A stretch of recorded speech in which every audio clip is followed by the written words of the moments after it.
โอเด้เพื่อนเอ่ยคือดังเคยกันนั่นสังสรรค์กันจัดวางในเวลา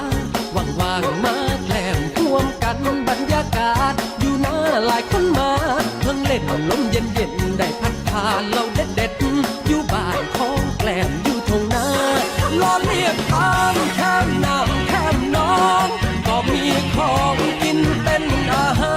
รหอยปากพวกนั้นละโตกามันเป็นโต